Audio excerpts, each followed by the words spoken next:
Hello there. From net zero to migration to health emergencies to ULEZ to speed limits to war, we are being constantly lied to.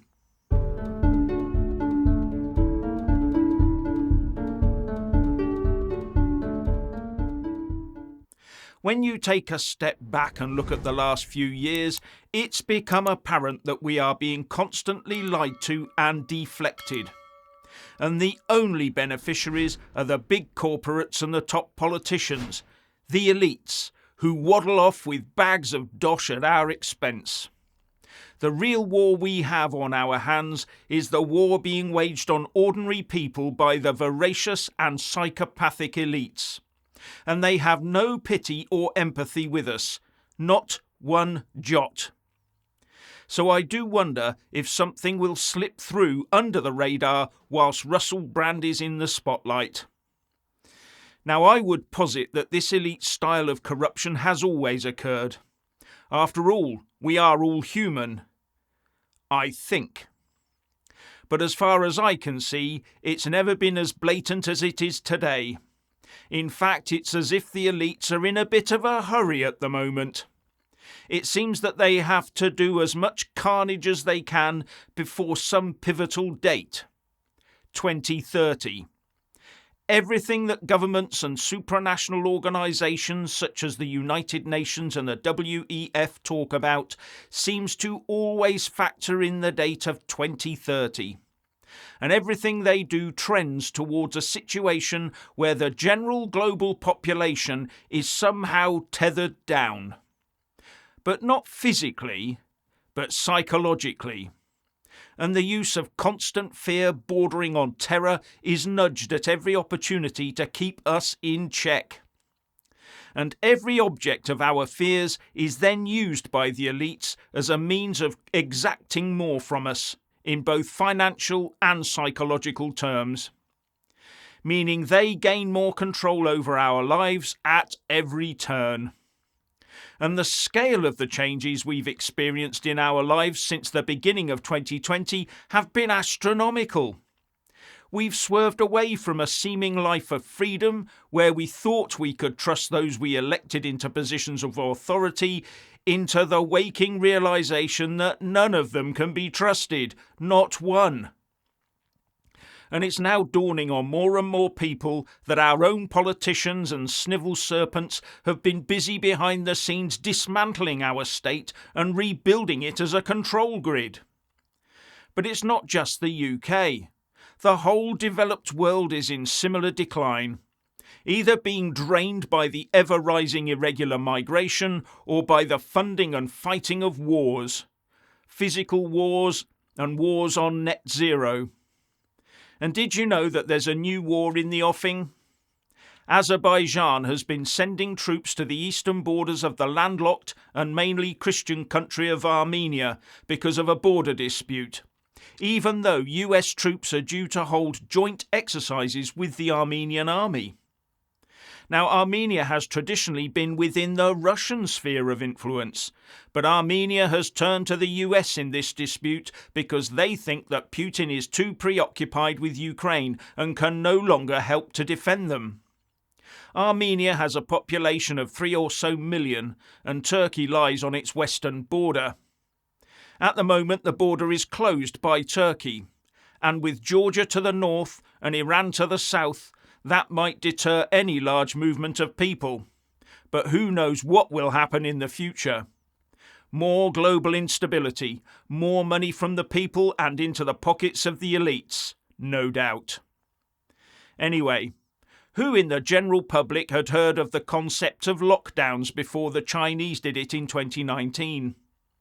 Who amongst us ever thought we'd see the day when we would instantly obey orders to fearfully stand 2 meters apart from everyone else in a shopping queue, ever watchful for that sniffle, cough or sneeze that would send us scattering to the four winds in terror? Who before 2020 had thought that the ULEZ concept would threaten to become a national control zone? Who before 2020 had heard of a low-traffic neighbourhood? Who before 2020 thought that electric vehicles would be forced on us by 2030 and that gas boilers would suddenly be outlawed?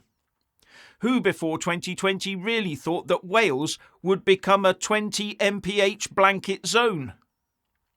Did anyone before 2020 seriously think we would be forced to buy heat pumps at great cost? Well, with the pace that this is all being foisted on us, the elites certainly did. And for those that missed it, back in 2019, a supranational organisation called C40 Cities, which has the London Mayor Sadiq Khan as its chairman, put out a report where they talked about an ambitious plan for city dwellers to not own a car and to eat no meat or dairy products. They plan a totally dystopian and horrific future for the proletariat. Hunger Games springs to mind.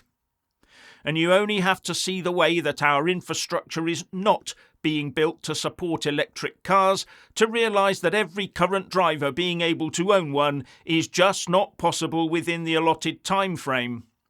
But petrol and diesel cars are being phased out on time. Rishi Sunak has confirmed that. There will be no U-turn on those dates because the motor industry needs stability, Sunak said. And I don't see a Keir Starmer government changing that. Now here's what the House of Commons Select Committee wrote in a report back in 2019.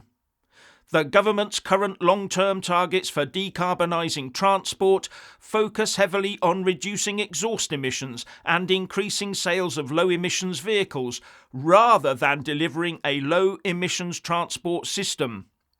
In the long term, widespread personal vehicle ownership does not appear to be compatible with significant decarbonisation.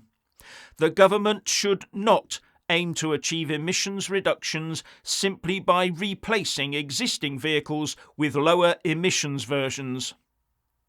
Hidden in plain sight. And no one bothers to read these things, do they? That was in 2019. And a year later, we were all in lockdown while local councils busied themselves with changing our roads into cycle lanes and huge plant display holders. You might not want low-traffic neighbourhoods, but we're being driven into a personal transport-less cul-de-sac. And the same goes for eating meat and dairy. They will be replaced by eating beetles and factory-manufactured gunky Frankenstein foods and drinks. And you'll never be told the real truth about what the ingredients to those really are. Why do you think there's this big drive to shut down farming and cull livestock? They claim it's all about cattle methane output. Farming bad, Frankenfoods good. But the elites will be chuckling to themselves as they trough in privately with Frankenfoods good, farming better. A note from the House of Commons Transport Committee report. They talk about widespread personal vehicle ownership not being compatible with these decarbonisation aims. But there will be some people who will have the wherewithal to live in comfort with their own freedom-giving vehicle. Given all of the above, here's what Rishi Sunak said during PMQs last week. Do you believe him?